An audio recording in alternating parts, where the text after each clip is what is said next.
Never stop reading the Bible. How do you find strength when you're facing some incredible hardship? I mean, we usually look for modern answers, right? But today, we're going to dig into a 2,000-year-old letter that was written for this exact problem. It's like a timeless guide for navigating the tough times. And this is the question, isn't it? It's the one we all face. When life gets hard, it is so easy to feel lost. But what's interesting is that this ancient text, it gives us a framework, not just for getting through the difficulty, but for finding some real profound meaning right in the middle of it. You know, the first letter of Peter, it's not some abstract philosophy. This was an urgent, super practical message written to real people. They were scattered all over the place, and they were facing intense social pressure just for what they believed. The whole point was to give them some encouragement and a solid foundation to stand on. So where does this guide even begin? Well, it starts with the absolute bedrock, hope. Chapter 1 just lays this incredible foundation, and the argument is that having a clear vision of the future is the key to having strength right here, in the present. So right out of the gate, the author points our attention forward. He talks about this eternal, totally protected inheritance waiting for us. And this isn't just wishful thinking. It's presented as a solid-as-a-rock reality. It's the anchor you hold on to when the storms of life are raging. Now, this is where the letter completely reframes suffering. It's a game changer. Instead of just seeing trials as meaningless pain, it gives us this powerful metaphor. Hardship is like a fire. It purifies, it strengthens our faith until it's more real and more precious than even gold. And this shows us that hope isn't just some passive feeling, you know? It's a catalyst for action. See the flow here? It starts with that anchor, which then changes how you see your struggles. That, in turn, transforms how you live. And finally, it all flows outward in love for the people around you. Okay, so you've got this internal foundation of hope. What now? How does that actually translate to the outside world?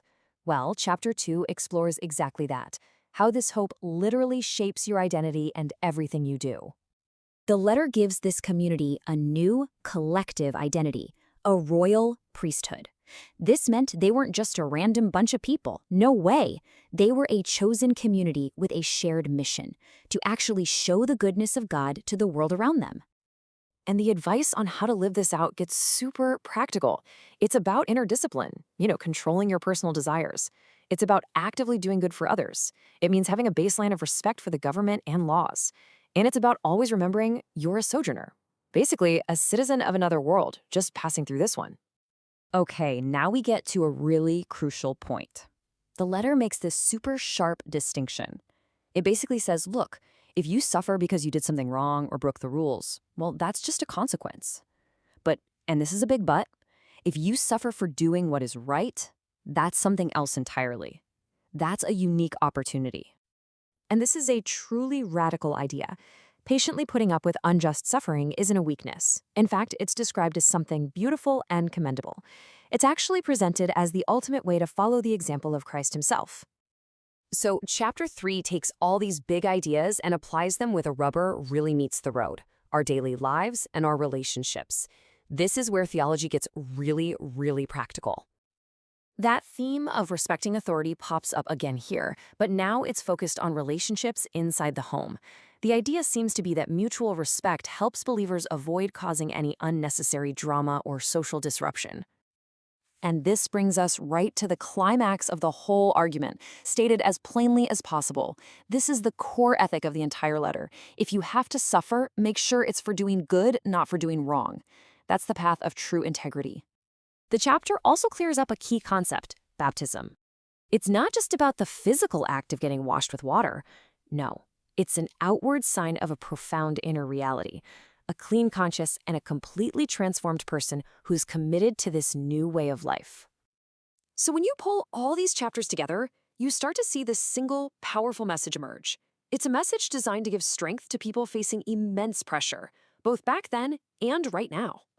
So here's the crucial takeaway. True hope isn't about escaping hardship. It's a deep conviction in a future reality so powerful that it completely transforms how you live in the present, with integrity, with goodness, and with purpose, even when things are tough.